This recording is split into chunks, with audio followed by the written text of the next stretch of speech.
नमस्कार दोस्तों, कैसे हैं आप? होप सभी अच्छे होंगे। The college coach YouTube channel पे आपका फिर से स्वागत है। आज के इस वीडियो के माध्यम से मैं आपके साथ जो जानकारी शेयर करने वाला हूं, मैं गारंटी के साथ बोलूंगा ये जानकारी आपको किसी भी यूट्यूब चैनल पर, किसी भी काउंसलर के पास और किसी भी प्लेटफॉर्म पर बिल्कुल भी नहीं मिलने वाली। आज के इस वीडियो के माध्यम से हम जानने वाले हैं मध्य प्रदेश के नंबर 1 गवर्नमेंट इंजीनियरिंग कॉलेज, जिसका नाम SGSITS है। ये एमपी का नंबर 1 गवर्नमेंट कॉलेज है, बीटेक कोर्स के लिए भी और बी फार्म कोर्स के लिए भी। तो आज के इस वीडियो के माध्यम से हम जानने वाले हैं इस कॉलेज के लिए पिछले साल की, मतलब 2024 की जो एमपीडीटी की काउंसलिंग हुई, उसके फर्स्ट राउंड में कितनी सीटें भर गई थी। इसका आज मैं आपको कंप्लीट एनालिसिस देने वाला हूं। टोटल 10 ब्रांचें हैं। 10 ब्रांचों में हम जानेंगे कि कितनी सीटें हैं टोटल, कितनी सीटें भर गई थी और कितनी सीटें खाली रह गई थी जो कि सेकेंड राउंड के लिए गई। तो नॉर्मल सीट भी हम देखेंगे, टीएफडब्ल्यू सीट भी हम देखेंगे, जैसे हम ट्यूशन फीस वेवर सीट के नाम से भी जानते हैं। और इसके अलावा जनरल कैटेगरी वालों के लिए ईडब्ल्यूएस की जो सीट होती है, इसका भी एनालिसिस करने वाले हैं, जो कि आपको आने वाली काउंसलिंग के लिए बहुत हेल्प करने वाला है। देखिए, एनालिसिस बहुत जरूरी है। एनालिसिस के माध्यम से आप चीजों को समझ के अच्छे से काउंसलिंग करके अपने लिए एक अच्छे कॉलेज में सीट रिजर्व कर सकते हैं। इसके अलावा अगर आप अभी तक इस चैनल से नहीं जुड़े हैं तो जरूर जुड़ जाएं, क्योंकि जैसे ही एमपीडीटी काउंसलिंग का शेड्यूल एमपीडीटी वेबसाइट पे आएगा, मतलब टाइम टेबल आएगा, तो टाइम टेबल हम डिस्कस करेंगे।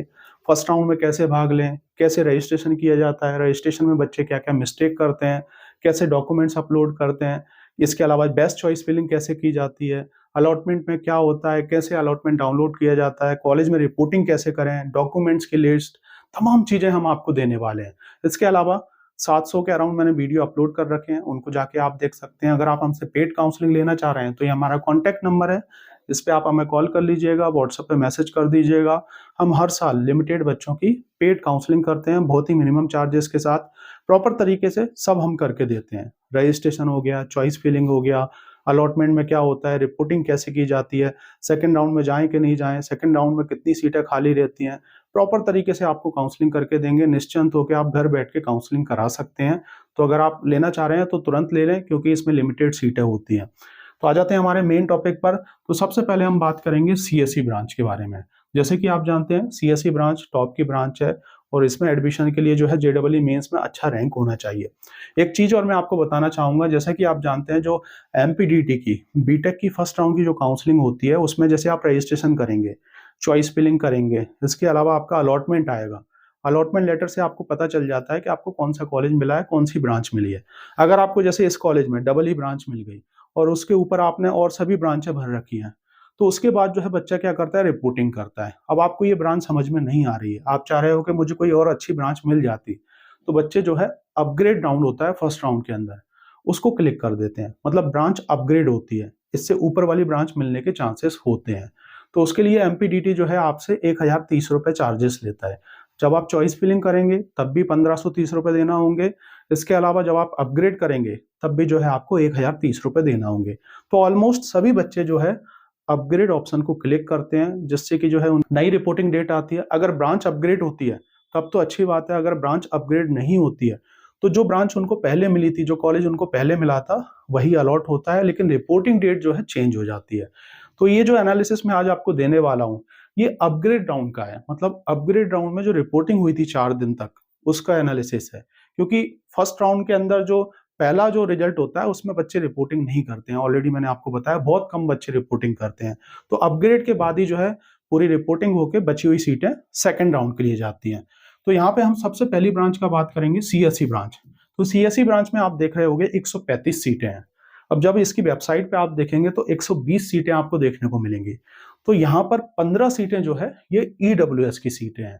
तो ईडब्ल्यूएस की सीटें जोड़ के जो है यहाँ पर हमने 135 सीटें लिखी हुई है। जब आप एमपीडीटी पे देखेंगे, चेक करेंगे, तो वहां पे भी आपको 135 सीटें देखने को मिलेंगी। तो इसमें से जो है 127 सीटें भर गई थी फर्स्ट राउंड में और 8 सीटें खाली थी। जिसमें अगर हम बात करें ईडब्ल्यूएस के अंदर 15 में से 14 सीटें भर गई थी और 1 सीट खाली थी। टीएफडब्ल्यू की अगर हम बात करें तो 6 में से 6 सीटें भर गई थी, मतलब टीएफडब्ल्यू में एक भी सीट नहीं बची थी। तो ये तो हो गया सीएस ब्रांच का। अब हम बात करने वाले हैं आईटी ब्रांच का। तो यहाँ पे आप देख पा रहे होंगे आईटी ब्रांच में सेम 135 सीटें हैं, मतलब 120 सीट नॉर्मल, जो इसके अलावा 15 सीटें जो है ईडब्ल्यूएस की हैं। तो इसमें से 120 सीटें भर गई थी और यहाँ पे जो है 15 सीटें खाली थी। टीएफडब्ल्यू की अगर हम बात करें तो 6 में से 6 सीटें पैक थी और ईडब्ल्यूएस के अंदर जो है 15 में से 15 सीटें पैक थी। तो देखिए टीएफडब्ल्यू के लिए जो है सभी बच्चे अप्लाई कर सकते हैं, जो एमपी डोमिसाइल है किसी भी कैटेगरी वाला बच्चा अप्लाई कर पाएगा। ईडब्ल्यूएस के लिए सिर्फ जनरल कैटेगरी वाले बच्चे जो है अप्लाई कर पाएंगे। इसके लिए इनकम सर्टिफिकेट लगेगा और इसके लिए जो है आपको ईडब्ल्यूएस का सर्टिफिकेट लगने वाला है। इसके बाद तीसरे नंबर पर जो ब्रांच है वो ईटी ब्रांच है, इलेक्ट्रॉनिक्स एंड टेलीकम्युनिकेशन। तो इसमें जो है 101 सीटें हैं, जैसे कि 90 सीटें जो है नॉर्मल है और 11 सीटें जो है आपको ईडब्ल्यूएस की देखने को मिलेगी। तो 101 में से जो है 84 सीटें यहाँ पर भर गई थी और इसके अलावा 17 सीटें खाली थी जो कि सेकंड राउंड के लिए गई। टीएफडब्ल्यू की अगर हम बात करें तो 5 में से 4 सीटें भर गई थी, 1 सीट खाली थी। ईडब्ल्यूएस की अगर हम बात करें तो यहाँ पर 11 में से 10 सीटें भर गई थी और 1 सीट खाली थी। फोर्थ नंबर पे जो ब्रांच है इलेक्ट्रॉनिक्स एंड इंस्ट्रूमेंटेशन ब्रांच है, जो कि ईआई के नाम से फेमस है। 101 टोटल सीट है, 81 सीटें यहाँ पे भर गई थी, 81 सीट्स फिल हो गई थी और 20 सीटें खाली रह गई थी जो कि आपका सेकंड राउंड के लिए गई। टीएफडब्ल्यू की अगर हम बात करें तो 5 में से 4 सीटें जो है भर गई थी और इसमें 1 सीट खाली थी। ईडब्ल्यूएस के अंदर जो है 11 में से 10 सीटें भर गई थी और 1 सीट खाली थी। तो टोटल ये 4 ब्रांच हो गई। 5वें नंबर पे आप देख रहे होगे मैकेनिकल ब्रांच है, यहाँ पर जो है 101 में से 72 सीटें भर गई थी, 72 सीटें फिल हो गई थी और यहाँ पर 29 सीटें खाली रह गई थी। टीएफडब्ल्यू की अगर हम बात करें तो 5 में से 2 सीटें जो है भर गई थी, 3 सीटें यहाँ पे खाली थी। ईडब्ल्यूएस के अंदर 11 में से 7 सीटें भर गई थी और 4 सीटें यहाँ पे खाली थी। अब हम बात करने वाले हैं 6वें नंबर पर डबल ई ब्रांच। तो 101 सीट है यहाँ पर, 81 सीटें 81 सीटें यहाँ पे फिल हो गई थी और यहाँ पर जो है 20 सीटें खाली थी। टीएफडब्ल्यू में 5 में से 1 ही सीट भरी थी और 4 सीटें खाली थी। ईडब्ल्यूएस की अगर हम बात करें तो 11 में से 6 सीटें भर गई थी और 5 सीटें खाली थी। अब हम बात करने वाले हैं 7वें नंबर पर सिविल ब्रांच, जिसमें 101 जो है टोटल सीट है, मतलब 90 सीटें जो है आपको नॉर्मल देखने को मिलेंगी और 11 सीटें टीएफडब्ल्यू है, दोनों को मिक्स करके यहाँ पे लिखा हुआ है। तो यहाँ पर 77 सीटें फिल हो गई थी और यहाँ पर 24 सीटें खाली थी। टीएफडब्ल्यू में 5 में से 1 सीट भर गई थी और 4 सीटें खाली थी। ईडब्ल्यूएस की अगर हम बात करें तो 11 में से 8 सीटें भर गई थी और 3 सीटें यहाँ पर खाली थी। अब हम बात करने वाले हैं IP branch, industrial and production के नाम से ये ब्रांच है। 101 सीटें हैं जिसमें 67 सीटें यहाँ पर भर गई थी, इसके अलावा 34 सीटें यहाँ पे खाली थी। और टीएफडब्ल्यू की अगर हम बात करें तो 5 में से 4 सीटें भर गई थी, 2 सीटें खाली थी।